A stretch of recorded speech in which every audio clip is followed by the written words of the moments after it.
தமிழ் பேசும் அனைத்து நல் உள்ளங்களுக்கும் இனிய மாலை வணக்கம். இன்றைக்கி நம்ம இந்த வீடியோவில் பார்க்க போகிறது என்ன அப்படின்னா, இந்தியாவுக்கும் நியூசிலாந்து மேட்சுக்குமான ஃபைனல். ஓகேவா? இந்த ரெண்டு டீமும் ஒரு டீம் வந்து ஃபஸ்ட் டைம் அந்த கப் அடிக்க பார்ப்பாங்க, இன்னொரு டீம் மூன்றாவது முறையாக, அதாவது T20 வேர்ல்டு கப் வரலாற்றிலேயே அதிக முறை கோப்பை வென்ற அணி அப்படிங்கிற ஒரு சாதனையை இந்திய அணி படைக்கிறதுக்காகவும் இருக்குது. அதே போல் முதல் முறை T20 வேர்ல்டு கப்பை ஜெயிக்கிற டீமு அப்படிங்கிற ஒரு பேர் வாங்க நியூசிலாந்தும் காத்துக்கிட்டு இருக்கு. ஓகேவா? நிறைய ஸ்டாட்ஸ் வந்து எடுத்து வச்சுருக்கோம். வீடியோவை ஸ்கிப் பண்ணாமல் பாருங்கள். வீடியோக்கு லைக் பண்ணுங்கள். யூடியூப் கமெண்டில் டெலகிராமோட லிங்க் கொடுக்குறேன், டிஸ்கிரிப்ஷன்லேயும் லிங்க் இருக்குது, ஜாயின் பண்ணிக்கோங்க. கிரிக்கெட் ப்ளஸ் என்டர்டைன்மெண்ட் அப்டேட் வந்து கொடுத்துட்ருக்கோம். யூடியூப் சேனலில் நிறைய காமெடியான ரீல்ஸ் போட்டுட்ருக்கோம். முடிஞ்ச அளவுக்கு வீடியோவுக்கு சப்போர்ட் பண்ணுங்கள், லைக் பண்ணுங்கள், மற்றவங்களுக்கும் ஷேர் பண்ணுங்கள். ஓகேவா? இந்த மேட்சை பொறுத்த அளவுக்கு 8/3/2026 ஞாயிற்றுக்கிழமை மேட்ச் ஸ்டார்ட் ஆகுது. ஓகேவா? ஃபைனல் மேட்ச்சு அப்படி இப்படி எல்லாம் போயிட்டு வந்து கடைசியாக ரெண்டு டீம் இந்தியாவும் நியூசிலாந்தும் வந்திருக்காங்க. கடைசியாக சாம்பியன்ஸ் ட்ரோஃபி ஃபைனலில் இவங்க தான் ஆடினாங்க. அதில் இந்தியா வின் பண்ணியிருந்தாங்க. ஓகேவா? பட் ஆனால் இந்த மேட்சை பொறுத்தளவுக்கு யார் வின் பண்ண வாய்ப்பு இருக்கும் அப்படின்னா, நான் ஒரு இந்தியனாக சொல்கிறத விட இந்தியா மேக்ஸிமம் வாய்ப்பு இருக்கும். ஏன்னா நியூசிலாந்தில் உங்களுக்கு ஃபின் ஆலன், டிம் சைஃபர்ட் தான். அதுக்கப்புறம் உங்களுக்கு பெரிய அளவில் பவர் ஹிட்டிங் கிடையாது. பட் ஆனால் இந்தியாவில் ஹர்திக் பாண்டியா, திலக் வர்மா வரைக்கும் பேட்டிங் ஆப்ஷன் இருக்குது. அது ஒரு ப்ளஸ்ஸு. இன்னொன்று, டிம் சைஃபர்ட்டும் ஃபின் ஆலனும் இந்தியன் பவுலர்ஸ். ஹர்தீப் சிங்கும் கொஞ்சம் உள்ளே வெளியே போடுவார், பும்ராவும் இருக்கார். அதனால் அந்த 2 ஓவரை தாக்க பிடிக்கிறது ரொம்ப கஷ்டம். நரேந்திர மோடி ஸ்டேடியம் இந்தியா தோற்றுருவாங்க அப்படின்லாம் கிடையாது. ப்ராப்பரான கிரிக்கெட் ஆடினாலே எந்த டீம் வேணாலும் எந்த வெனியில் வேணாலும் ஜெயிக்கலாம். அது ஒரு ஜஸ்ட் ஒரு ஜாதகம் பார்க்குறது, அந்த ஒரு இந்த வென்யூ சரியில்லை அப்படின்னு சொல்கிறது, அதெல்லாம் நாட்டை அது ஒரு வேர்டாக யோசிக்கக்கூடாது. நல்ல கிரிக்கெட் ஆடினீங்க அப்படின்னா எந்த வெனியில் வேணாலும் ஜெயிக்கலாம். இந்தியா ஒரு 70% வின் பண்ணாங்க, 30% நியூசிலாந்து தான். கண்டிப்பாக இந்தியா கப் அடிப்பாங்க நான் எதிர்பார்க்குறேன். உங்களுடைய கருத்து என்ன அப்படிங்கிறத கீழே பதிவு பண்ணுங்கள். இந்த மேட்சை பொறுத்தளவுக்கு நரேந்திர மோடி ஸ்டேடியம் அகமதாபாத்தில் தான் நடக்குது. பிச்சை பொறுத்தளவுக்கு நல்ல பேட்டிங் ட்ராக்கு, இனிஷியலாக கொஞ்சம் மூவ்மெண்ட் இருக்கும். ஓகேவா? அப்படி இல்லை அப்படின்னா ஏதாவது ஒரு சில மேட்சஸ் கொஞ்சம் லோ ஸ்கோரிங்காக போகும். லோ ஸ்கோரிங் போக வாய்ப்பு இருக்காது. நல்ல ஒரு பேட்டிங் கேட்டால் தான் இருக்கும். ஓகேவா? ஆவரேஜான ஸ்கோர் 188, ஹையஸ்ட் ஸ்கோர் 234க்கு 4 விக்கெட்டு, லோஸ்ட் ஸ்கோர் 66க்கு 10 விக்கெட், அந்த மாதிரி போயிருக்கு. வென்யூ T20 இன்டர்நேஷ்னல் ஸ்டாட்டிஸ்டிக்ஸ் வந்து பார்க்கும்போது டோட்டலாக 13 மேட்ச் நடந்திருக்கு. அதில் பேட்டிங் ஃபர்ஸ்ட் 8 முறையும், பேட்டிங் செகண்ட் 5 முறையும் வந்து வின் பண்ணியிருக்காங்க. ஓகேவா? அதே போல் எந்த மாதிரி ஸ்கோர்ஸ் போயிருக்கு அப்படின்னு வந்து பார்த்தீங்கன்னா, 150க்குள்ளே ஒரு முறை வந்து போயிருக்கு, 150லேருந்து 169க்குள்ளே 2 முறையும், 170லேருந்து 189க்குள்ளே 5 முறையும், 190+ வந்து பார்த்திங்கன்னா 5 முறையும் வந்து போயிருக்கு. இப்போ பார்க்கும்பொழுது ஓவரால் நல்ல பேட்டிங் விக்கெட்டாக இருக்குது. ஸ்கோரிங் பேட்டர்ன் பார்த்தாலே 170 அப்படிங்கிறது 170க்கு மேலே தான் மேக்ஸிமம் போயிருக்கு. Good batting wicket. Batting first second win பண்ணுறது அந்த ப்ரெஷர் சுச்சுவேஷன் தகுந்து தான் சொல்ல முடியும் ஃபைனல் மேட்சை பொறுத்த அளவுக்கு. ஓகேவா? எந்த மேட்ச் வேணாலும் எந்த டீம் வேணாலும் ஜெயிக்கலாம். ஓகேவா? ரீசெண்டாக இந்த வென்யூவில் நடந்த ஸ்கோர் கார்டை பார்க்கும்பொழுது வெஸ்ட் இண்டீஸ் 176, சவுத் ஆஃப்ரிக்கா 177. எந்த மாதிரி அடித்தாங்கன்னு தெரியும். சவுத் ஆஃப்ரிக்கா வின் பண்ணிட்டாங்க. ஃபஸ்ட் இன்னிங்ஸில் 7 விக்கெட் போயிருக்கு பேசஸில். செகண்ட் இன்னிங்ஸில் விக்கெட்ஸ் போகல. அதே போல் ஃபஸ்ட் இன்னிங்ஸில் ஸ்பின்னர்ஸ் விக்கெட் எடுக்கல. செகண்ட் இன்னிங்ஸில் ஒரு விக்கெட் மட்டுமே எடுத்திருந்தாங்க. ஓகேவா? அதே போல் இந்தியா 193க்கு 6, நெதர்லாந்து 176க்கு 7. இந்தியா வின் பண்ணிட்டாங்க 17 ரன் வித்தியாசத்தில். ஃபஸ்ட் இன்னிங்ஸில் பேசஸ் 4 விக்கெட்டும், செகண்ட் இன்னிங்ஸில் பேசஸ் 4 விக்கெட்டும் வந்து கிடச்சிருக்கு. அதே போல் ஸ்பின்னர்ஸ் ஃபஸ்ட் இன்னிங்ஸில் 2 விக்கெட்டும், செகண்ட் இன்னிங்ஸில் 3 விக்கெட் வந்து கிடச்சிருக்கு. ஓகேவா? அதே போல் சவுத் ஆஃப்ரிக்கா 187 அடிச்சிருக்காங்க. இந்தியா வந்து 111 மட்டுமே அடித்தாங்க. சவுத் ஆஃப்ரிக்கா வின் பண்ணிட்டாங்க 76 ரன் வித்தியாசத்தில். அதில் ஃபஸ்ட் இன்னிங்ஸில் பேசஸ் 6 விக்கெட்டும், செகண்ட் இன்னிங்ஸில் பேசஸ் 6 விக்கெட்டும் வந்து கிடச்சிருக்கு. அதே போல் ஃபஸ்ட் இன்னிங்ஸில் ஸ்பின்னர்ஸ் 1 விக்கெட்டும், ஸ்பின்னர் செகண்ட் இன்னிங்ஸ் வந்து 4 விக்கெட்டும் வந்து கிடச்சிருக்கு. ஓகேவா? ஒரு சில மேட்சஸ் அந்த பிச்சு கொஞ்சம் நின்று வர மாதிரி இருந்தால் சவுத் ஆஃப்ரிக்கா, இந்தியா அந்த மாதிரி வந்து ஸ்கோர் கார்டு போகிறதுக்கான வாய்ப்பு இருக்கும். மேக்ஸிமம் பேட்டிங் விக்கெட்டை தான் செட் பண்ணுவாங்க. ஓகேவா? இப்போ நம்ம player and recent performance details, வென்யூவில் என்ன மாதிரி ரெக்கார்ட் இருக்குது, அப்போ and against New Zealand and Indian என்ன மாதிரி பர்ஃபார்மன்ஸ் பண்ணிருக்காங்க அப்படிங்கிறத பார்க்கலாம். அபிஷேக் சர்மா 0, 15, 55, 10, 9. நியூசிலாந்து கேட்குறேன் 5 மேட்ச்சில் 182 ரன், ஆவரேஜ் 45 இருக்குது. வென்யூவில் 3 மேட்ச்சில் 49 ரன், 16 ஆவரேஜ் மட்டுமே வச்சுருக்காரு. ஐ திங்க் வந்து விராட் கோலி எப்படி வந்து 2024 வேர்ல்டு கப்பில் எல்லா மேட்சஸும் அடிக்காமல் கடைசியில் அடித்தாரோ அந்த மாதிரி அபிஷேக் சர்மா அடிப்பார்னு எதிர்பார்க்குறேன். ஒரு கீயாக இருப்பார் இந்த மேட்ச்சில் அபிஷேக் சர்மா. 50லேருந்து 75 ரன் கண்டிப்பாக சான்சஸ் இருக்கும் இந்த மேட்சை பொறுத்தளவுக்கு. சான்ஜு சாம்சன் 6, 22, 24, 97, 89. நியூசிலாந்துக்கு எகெயின்ஸ்டா 7 மேட்ச்சில் 56 ரன்னு, 8 ஆவரேஜ். வெனியூவில் ஒரு மேட்ச்சில் 37 ரன், 37 ஆவரேஜ்.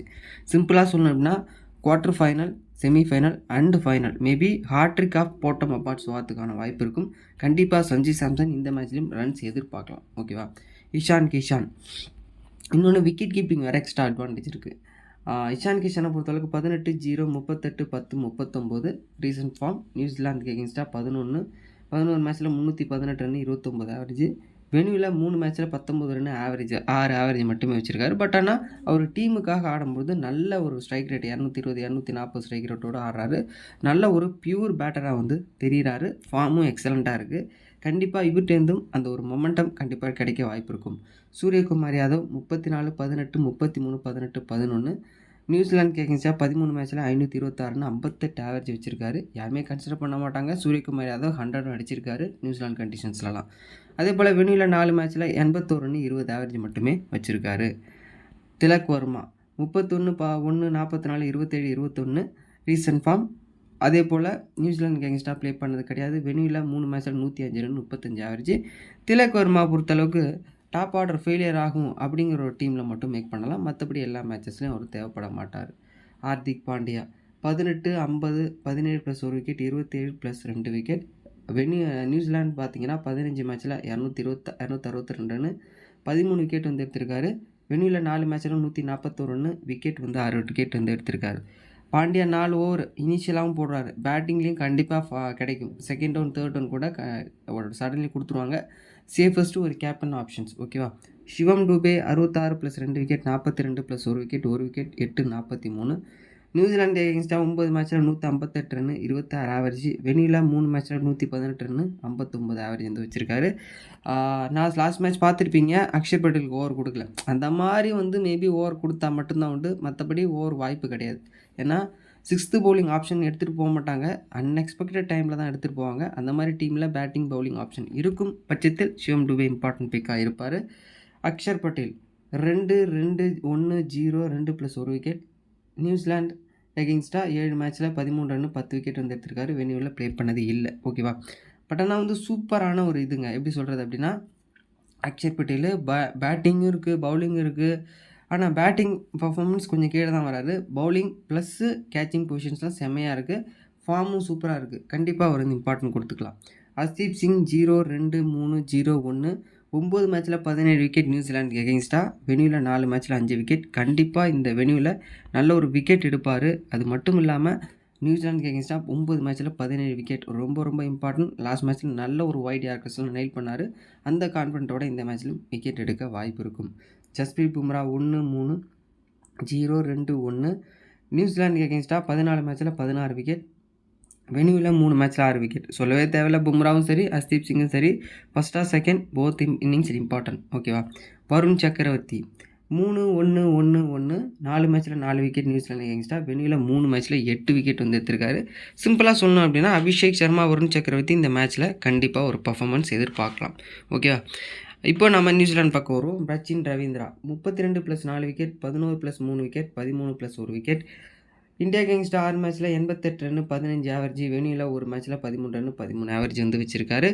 டீசென்ட் பிக்கு. பட் ஆனால் பவுலிங் ஆப்ஷன் இருக்குது. ஆனால் கொடுப்பாங்களா அப்படிங்கிற ஒரு சந்தேகம். ஏன்னா அபிஷேக் சர்மா ஒரு பக்கம், இஷான் கிஷான், திலக் இந்த மாதிரி பேட்டிங் ஆப்ஷன் இருக்கிறதுனால ஒரு ஓவர் 2 ஓவர் தள்ளலாம். 4 ஓவர் கொடுக்க மாட்டாங்க. அதனால் வந்து சச்சின் ரவீந்திரா பேட்டிங் ஆப்ஷன்ஸில் மட்டும் மைண்டில் எடுத்துகிட்டு போகிறது நல்ல ஒரு ஆப்ஷனாக இருக்கும். Dim Seifert 13, 6, 8, 35, 58. இந்தியா எகெயின்ஸ்டாக 15 மேட்ச்சில் 425 ரன், 33 ஆவரேஜ் டீசெண்டாக இருக்குது. வெனியூவில் ஒரு மேட்ச்சில் 113 ரன், 13 ஆவரேஜ் தான் வச்சுருக்காரு. பட் ஆனால் வந்து ஃபார்ம் நல்லாயிருக்கு. பட் ஆனால் ஃபுட் ஒர்க் இல்லை. எப்போ வேணாலும் போல்ட் ஆகலாம் அப்படிங்கிற ஒரு ஆப்ஷன் தான் இருக்கார். ஒரு 50-50 ஆப்ஷனில் மேக் பண்ணிக்கலாம். Finn Allen 31, 21, 23, 29, 100. 6 மேட்ச்சில் 132 ரன், 22 ஆவரேஜ் இந்தியா எகெயின்ஸ்டாக. வெனியூவில் 2 மேட்ச்சில் 34 ரன், 17 ஆவரேஜ். ஆஹா ஓஹோ லாஸ்ட் மேட்ச்சில் ஃபாஸ்டஸ்ட் 100 அப்படி இப்படி சொன்னாலுமே இவருக்கு மைனஸ்லாம் இருக்குது. இப்போ ஒரு ஓவரில் ஒரு 20 ரன் அடித்தா அடுத்த ஓவரில் பும்ராவுக்கு அவுட் ஆகிடுவார். அந்தமாதிரி ஒரு ஆப்ஷன் தான். நிதானமாக ஆட மாட்டார். கூடி சீக்கிரம் டிம் சைஃபர்ட்டும் சரி, ஃபின் ஆலனையும் எடுக்கிறது ரொம்ப ரொம்ப ஈஸியாக இருக்கும் இந்தியா வின் பண்ணுறதுக்கு. அதை ஃபஸ்ட்டு பண்ணணும். ஓகேவா. இல்லைனா ரன்னு போயிட்டே இருக்கும். அதுக்கப்புறம் வந்து பார்த்திங்க அப்படின்னா டேரல் மிச்சில் 32, 0, 3, 3, 0. 19 மேட்ச்சில் 366 ரன்னு, 23 ஆவரேஜ். வெனுவில் 2 மேட்ச்சில் 67 ரன், 33 ஆவரேஜ். இந்தியா எகென்ஸ்டாக ஓடி ஃபார்மேட்னா பிச்சுக்கிட்டு அடிப்பார். பட் ஆனால் இந்த ஃபார்மேட்டில் கொஞ்சம் நிதானாக தான் ஆடுவார். ஒரு 130 140 ஸ்ட்ரைக் ரேட்டில் தான் ஆடுவார். அப்படிங்கிறதுனால பெரிய அளவில் ரன்னு கிடைக்குமா அப்படின்னா 30 ரன்னு எதிர்பார்க்கலாம். அந்தமாரி ஒரு ஆப்ஷன் இருக்கக்கூடிய பிளேயர் தான் டேரல் மிச்சலை பொறுத்தளவுக்கு. ஓகேவா? பட் ஆனால் பெரிய அளவில் ஸ்ட்ரைக் ரேட் ஹிட்டிங் எபிலிட்டி இல்லை. மேபி டாப்பு ஃபெயிலியர் ஆனால் இவர்கிட்ட மேட்ச் கிடைக்கும். அந்த மாதிரி ரன்ஸ் ஒரு 30-40 ரன் ஸ்லோ ரேக் ரேட்டில் ஆடி கொடுப்பார். சாம்ப்மேன் 48-0-0 15-0. இந்தியாவுக்கு எகென்ஸ்டாக 11 மேட்ச்சில் 200 ரன், 18 ஆவரேஜ். வெனியூவில் 2 மேட்ச்சில் 48 ரன், 24 ஆவரேஜ். டீசெண்டான பிக்கு. டாப் ஆர்டர் ஃபெயிலியர் ஆகும் அப்படிங்கிற மாதிரி டீமில் சாம்ப்மேன் மிச்சலை வந்து பயன்படுத்திக்கிறது நல்ல ஒரு ஆப்ஷனாக இருக்கும். Glenn Phillips 1-76 18 + 1 wicket, 39 + 1 wicket. India எகென்ஸ்டாக 14 மேட்ச்சில் 311 ரன், 22 ஆவரேஜ். வெனியூவில் 2 மேட்ச்சில் 3 ரன்னு, ஆவரேஜ் 1.5 தான். ஓகேவா? சூப்பரான பிளேயரு. பவர் ஹிட்டிங் இருக்குது, பவுலிங்கும் போடுவார். ஒரு பேசிக்காக ஒரு நல்ல ஒரு பாயிண்ட் கிடைக்கணும் அப்படின்னா பிலிப்ஸை கண்டிப்பாக பயன்படுத்துங்க. சேஃபஸ்ட் ஆப்ஷன் கூட. ஓகேவா? ஏன்னா இந்தியாவில் நிறைய லெஃப்ட் ஹேண்டர்ஸ் இருக்காங்க. Mitchell Santner 1-0 47 + 1 wicket, 0 wicket. 26 மேட்ச்சில் இந்தியா எகென்ஸ்டாக 242 ரன், 23 விக்கெட். 2 மேட்ச்சில் 17 ரன், 0 விக்கெட் வந்து எடுத்திருக்காரு. ஓகேவா? ஸ்பின் அந்த ட்ராக்லாம் கிடையாது. மிச்சல் சாண்ட்னரை நார்மலாக ஆடினாலே ரன்ஸ் நிறையவே கிடைக்கும். ஓகேவா? இந்த மேட்சை பொறுத்தளவுக்கு. McKenzie recent form 1-0 31 14 2 wicket. India எகென்ஸ்டாகவும் வெனியூவில் ப்ளே பண்ணது கிடையாது. ஒரு டீசெண்டான ஆப்ஷன். ஒரு அன்எக்ஸ்பெக்டடாக ஒரு பர்ஃபார்மன்ஸ் பண்ணலாம் அப்படின்னா இவங்களை பயன்படுத்தலாம். 2 to 3 ஓவர்ஸ் வந்து பவுல் பண்ண வாய்ப்பு இருக்கும். பேட்டிங் ஆர்டர் ரொம்ப கீழே தான் வருது. ஓகே. Jimmy Neesham 0-0 1-1-1. இந்தியா எகென்ஸ்டாக 4 மேட்ச்சில் ரன் 6 விக்கெட்ஸ் எடுக்கலை. வெனியூவில் ஒரு மேட்ச்சில் 23 ரன், 1 விக்கெட் வந்து எடுத்திருக்காரு. ஜிம்மி நீஷமும் கொஞ்சம் டீசெண்டாக பவர் ஹிட்டிங் இருக்குது. ஆனால் சைலண்ட்டாக ஒரு அண்டர் ரேட்டட் பிளேயருங்க. பவுலிங்கும் போடுவார், பேட்டிங் ஆடுவார். ட்விஸ்டடாக ரன்ஸ் மேக் பண்ணக்கூடிய பிளேயர்.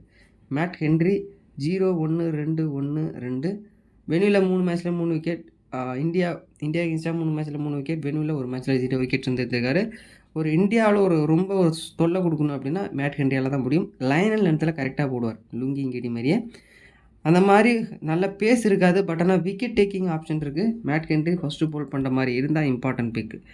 லாக்கி ஃபெர்குசன் 1-1-0-1-1. இந்தியா எகென்ஸ்டாக 10 மேட்ச்சில் 10 விக்கெட், 2 மேட்ச்சில் 1 விக்கெட் வந்து எடுத்திருக்காரு வெனியூவில் பொறுத்த அளவுக்கு. ஓகே. சிம்பிளாக சொல்லணும் அப்படின்னா லாக்கி ஃபெர்குசன் பேஸ் இருக்குது. பேஸை கண்டிப்பாக என்ஜாய் பண்ணி ஆடுவார். யார்? அபிஷேக் சர்மா. அப்போது லாக்கி ஃபெர்குசன் அடிவாங்க தான் மேக்ஸிமம் சான்ஸ் இருக்கும். ஓவரால் பார்க்கும்போது நியூசிலாந்து பாயிண்ட் ஆஃப் வியூவில் டேரல் மிச்சில் ஒரு இம்பார்ட்டன்ட். ஓகே. அதை இம்பார்ட்டன்ட் கொடுத்துக்கோங்க. அதுக்கப்புறம் மார்க் சாம்பன் நான் எதிர்பார்ப்பேன் இந்த மேட்ச்சில். எல்லாருமே கொஞ்சம் யோசிப்பாங்க டிம் சைஃபர்ட்டு ஃபினால்னு. ஆனால் பட் ஆனால் மிச்சில், சாம்பனு, மெக்கன்சி எதிர்பார்க்கலாம். கிளென் பிலிப்ஸ் இங்கெல்லாம் வந்து இம்பார்ட்டண்டாக இருப்பாங்க. இந்தியன் பாயிண்ட் ஆஃப் வியூவில் வருண் சக்கரவர்த்தி அண்டு அபிஷேக் சர்மா ஹீரோ இந்த மேட்ச்சில் வந்து கண்டிப்பாக செய்வாங்க. ஓகேவா? வீடியோ பிடிச்சிருந்தா லைக் பண்ணுங்கள், ஷேர் பண்ணுங்கள். வேறு ஏதாவது உங்களுக்கு டவுட் இருந்தால் கீழே வந்து பதிவு பண்ணுங்கள். நானும் ரிப்ளை பண்ணுறேன். தேங்க்ஸ் ஃபார் வாட்சிங். நெக்ஸ்ட் வீடியோ வந்து பார்க்கலாம்.